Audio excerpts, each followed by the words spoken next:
자녀를 키우다 보면 수많은 에피소드가 생깁니다. 저희 둘째 아이가 그 초등학교에 들어갔을 때 일입니다. 둘째 아이가 큰 아이답지 않게 저를 닮아서 굉장히 아시죠? 굉장히 발랄합니다. 굉장히 발랄하기 때문에 개구장입니다. 그래서 이제 걱정이 되는 겁니다. 이 아이가 학교를 가서 잘 지낼 수 있을까? 친구들하고는 잘 지낼 수 있을까? 학교 생활을 잘할 수 있을까? 혹은 선생님하고 특별한 문제는 없을까? 여러 가지 이제 걱정이 앞서기 시작했습니다. 물론 유치원 생활을 잘 하긴 했지만 유치원보다는 학교가 선생님들의 손이 좀 덜 가잖아요. 그러다 보니까 이 아이가 홀로서기를 해야 할 수많은 시간이 있었기 때문에 제가 걱정과 염려되는 마음으로 이제 아이를 불러놓고 물어봤습니다. 하울아, 너 만약에 학교에서 친구들하고 문제가 생기거나 다투면 누구한테 가장 먼저 이야기해야 되지? 그러자 거침없이 이야기합니다. 선생님이요. 잘 알고 있다. 다행이다. 제가 또 하나 질문합니다. 하울아, 그러면 선생님하고도 문제가 생길 수가 있어. 예를 들어 선생님하고의 어떤 문제 가운데 선생님이 너의 행동을 오해할 수도 있잖아. 그러면 그 문제를 누구한테 이야기해야지? 저는 당연히 엄마 이렇게 나올 줄 알았습니다. 근데 아이가 한참을 고민합니다. 얘가 왜 고민을 하지? 그래서 기다려줬습니다. 그러더니 한참을 고민하더니 교장 선생님? 저한테 이렇게 이야기하는 겁니다. 아이의 답변에 웃음이 나왔지만 아이들은 그렇게 생각할 수도 있겠구나. 저 아이의 입장에서 문제를 가장 잘 해결해 줄 수 있는 사람은 교장 선생님일 수 있겠구나. 이런 생각이 들었습니다. 우리가 이렇게 어떠한 문제에 직면하게 되면 누군가를 찾게 되지요. 특별히 크리스찬인 우리들은 하나님을 찾게 됩니다. 그런데 우리가 문제 앞에서는 하나님을 찾으려고 계속해서 노력하지만 우리 앞에 평안함이 올 때 혹은 우리에게 결핍이 사라졌을 때 우리는 자꾸만 하나님을 잊어버리게 됩니다. 오늘 우리가 읽은 이 본문이 바로 그러한 내용을 담고 있습니다. 오늘 말씀의 배경이 되는 이 시대가요, 여로보암 2세의 시대입니다. 이 시대는요, 번영과 성공이 가득했던 시대입니다. 우리도 살아오면서 그런 시기가 있지 않았습니까? 내가 그때는 정말 잘 나갔는데, 끄덕이시는 거죠? 내가 그때는 정말 남부럽지 않게 살았는데, 저도 그런 시기가 있었습니다. 자, 우리 모두에게는요, 그런 황금기 같은 시절이 있었습니다. 지금 이스라엘이 그런 시간을 보내고 있습니다. 여로보암 2세가요, 나름 통치를 굉장히 잘했습니다. 그래서 군사나 정치나 경제적인 면에 있어서 이 북이스라엘의 황금기라는 시간을 보낼 수 있었습니다. 이제 뭐 하나 부족한 게 없는 겁니다. 많은 전쟁에서 이기고요, 또 영토를 계속해서 확장해 나갑니다. 솔로몬 이후로 가장 부강한 시기를 지금 이스라엘이 보내고 있습니다. 그래서 모두들 이야기하죠. 아무 문제 없다. 걱정이 없구나. 이렇게 말하고 있지만 오늘 말씀에서 하나님이 뭐라고 말씀하시느냐? 우리 본문의 1절 말씀을 같이 한번 읽도록 하겠습니다. 1절 말씀입니다. 함께 읽겠습니다. 시작.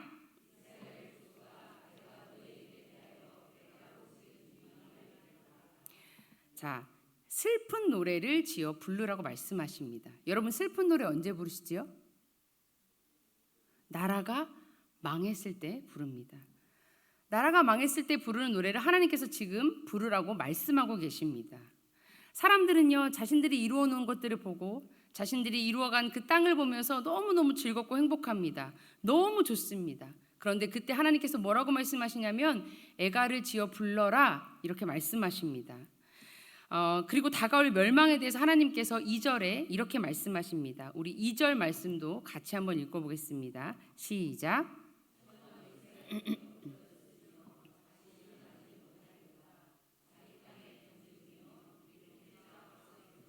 아멘. 처녀 이스라엘이 엎드려졌습니다. 그런데 다시 일어나지 못합니다. 하나님이 이렇게 말씀하고 계십니다. 여러분 자전거 탈 줄 아시지요? 우리 성도님들 중에 자전거 타시는 분이 꽤 되시더라고요. 자전거를 타다 보면 처음 자전거를 접하다 보면 넘어질 수밖에 없습니다. 저희 큰아이 자전거를 저희 남편이 가르쳐줬는데요. 아이가 계속해서 넘어집니다. 초등학교 때 팔도 까지고요, 다리도 까지고 계속해서 넘어집니다. 그런데 계속해서 일어나서 연습하고 또 연습합니다. 다쳐도 괜찮습니다. 왜냐하면 툭툭 털고 일어나면 되는 겁니다. 그리고 또 타고 또 배우면 되는 거죠. 아이들은 그렇게 배우고 성장해 나갑니다. 우리의 인생도 그렇지 않습니까? 살다 보면 넘어짐이 없는 인생이 단 한 명도 없습니다. 우리가 나름대로 열심히 살아가지요. 나름대로 열심히 계획도 세우고 열심히 노력합니다. 그런데 어떻습니까? 그런 우리의 노력과 무관하게 우리는 넘어짐을 경험하게 되지요. 여러분, 넘어지고 실패하는 거 무서울 수 있습니다. 그런데 여러분, 왜 괜찮습니까? 다시 일어서면 되기 때문입니다. 그러면 그 실패가 우리의 밑거름이 돼서 더 강력하게 한 발 앞으로 나아갈 수 있기 때문이지요.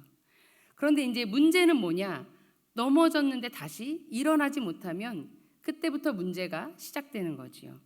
넘어진 상태로 우리가 회복되지 못한다면, 넘어진 상태로 우리가 다시 일어나지 못하면 그것이 절망이고 곧 비극인 겁니다. 그런데 하나님께서요, 오늘 이스라엘에게 말씀하십니다. 너희들의 상태가 그런 상태다, 이렇게 말씀하고 계십니다. 너희들이 엎드려졌지만, 그래서 일어나기 위해서 발버둥 치지만 너희들이 아무리 일어나려고 해도, 아무리 발버둥을 쳐도 다시 일어날 수 없다, 절망을 이야기하고 있는 거지요. 그리고 오늘 우리가 읽은 이 3절의 말씀을 잠깐 보시면 이런 내용이 나옵니다.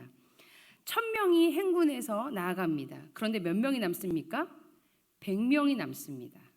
그리고 100명이 싸우러 나가는데 몇 명이 남습니까? 10명이 남습니다. 그럼 제가 여러분에게 여기서 질문을 하나 던지겠습니다.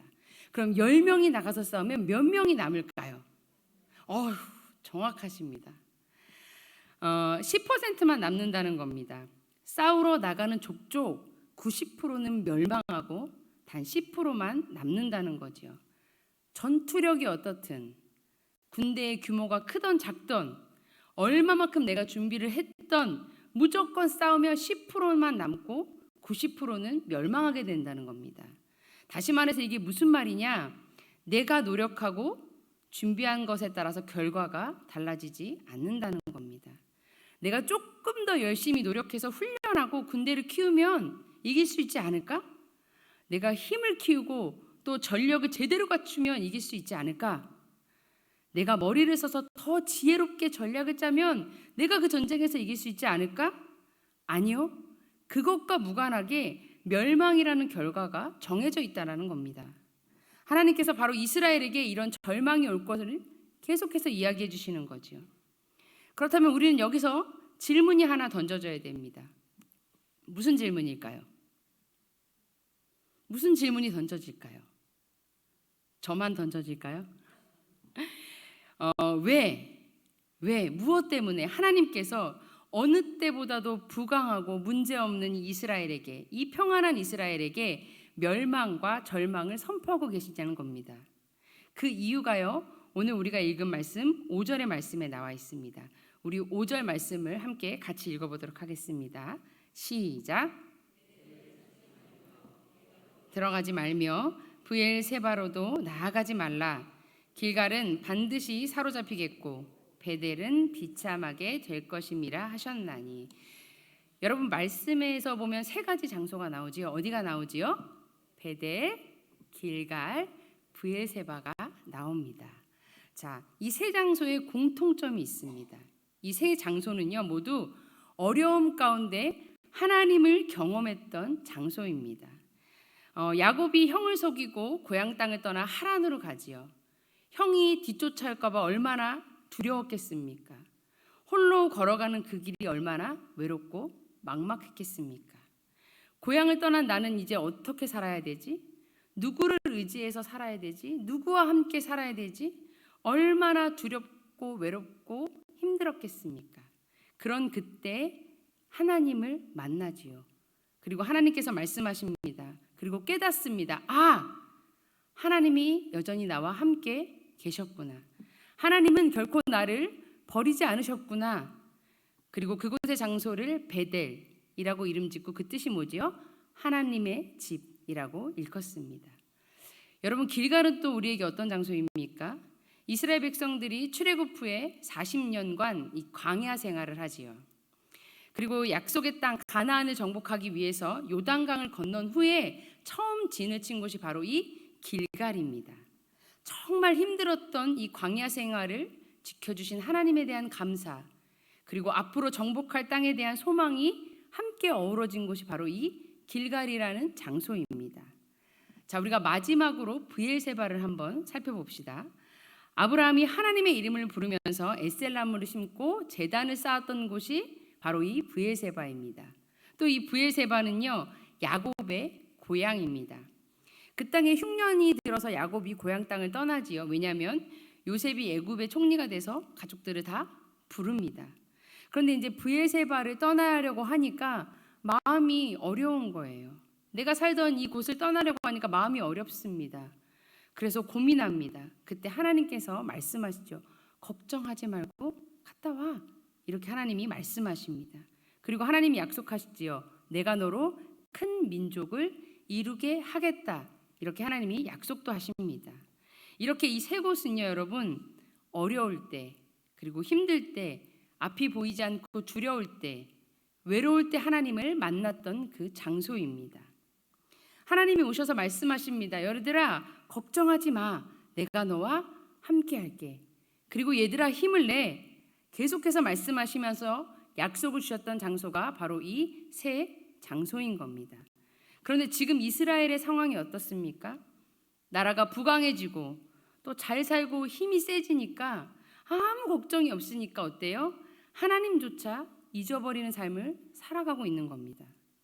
옛날에 내가 힘들고 어렵고 고난 중에 있을 때는 그렇게 하나님을 찾고 만났는데 이제 내가 살만해지니까, 아무 걱정 없고 평안해지니까 그 장소가 우상으로 가득하기 시작합니다.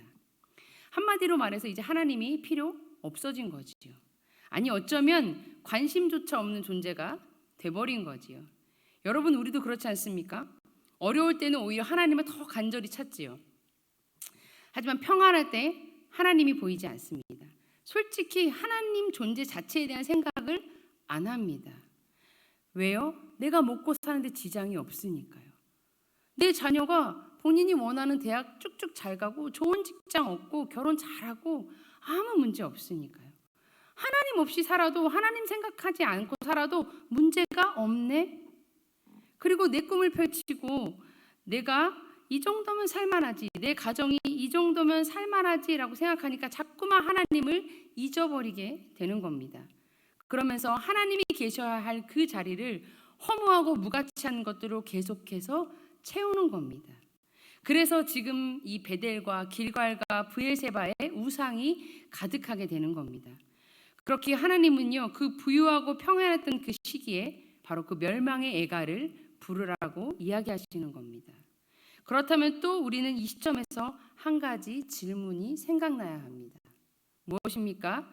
과연 이 멸망의 애가에서 벗어날 수 있는 길은 무엇이냐는 겁니다.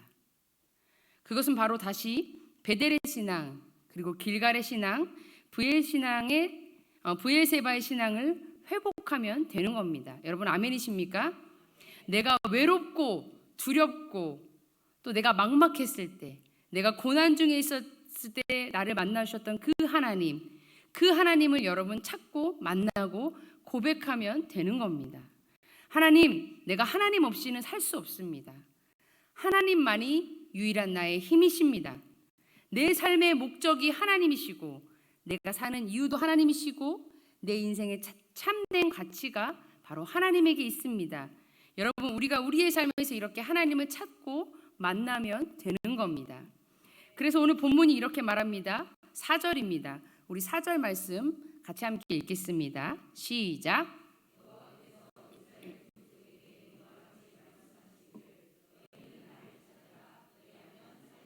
아멘. 그리고 6절에도 이렇게 나옵니다. 너희는 여호와를 찾으라. 그리하면 살리라. 여러분, 여호와를 찾으면 삽니다. 믿으십니까? 하나님을 찾으면 삽니다. 여러분, 믿으십니까? 우리의 부유함에 가려졌던, 혹은 평안함과 안락함으로 인해 잊혀졌던 하나님, 나의 욕심으로 인해 내 뒤에 밀어놨던 그 하나님을 찾으면 여러분 되는 겁니다. 여기서 찾는다는 단어는 여러분 자주자주 만난다라는 겁니다. 다시 말해서 어쩌다 한번 생각나서 가는 게 아닙니다. 매일매일 자주자주 가서 찾아서 만나는 걸 이야기합니다. 여러분, 우리가 말씀을 봅니다. 연초에 항상 계획 세우죠. 나는 올해 1독을 하겠다, 2독을 하겠다. 그리고 창세기를 폈는데 10개월인 오늘도 창세기를 펴고 있죠. 여러분 그렇게 말씀을 만나는 게 아닙니다. 말씀을요 매일매일 자주자주 찾아 만나야 합니다. 여러분 기도는 어떻습니까? 우리가 은혜 받으면 내가 오늘부터 하나님과 만나야지. 하나님 앞에서 골방에 들어가서 하나님을 만나야지. 우리가 이렇게 다짐하지 않습니까? 그런데 현실은 어떻습니까? 시간이 지나고 그 은혜가 사그라들 때쯤 우리는 하나님을 찾지 않고 기도하고 있지 않지요.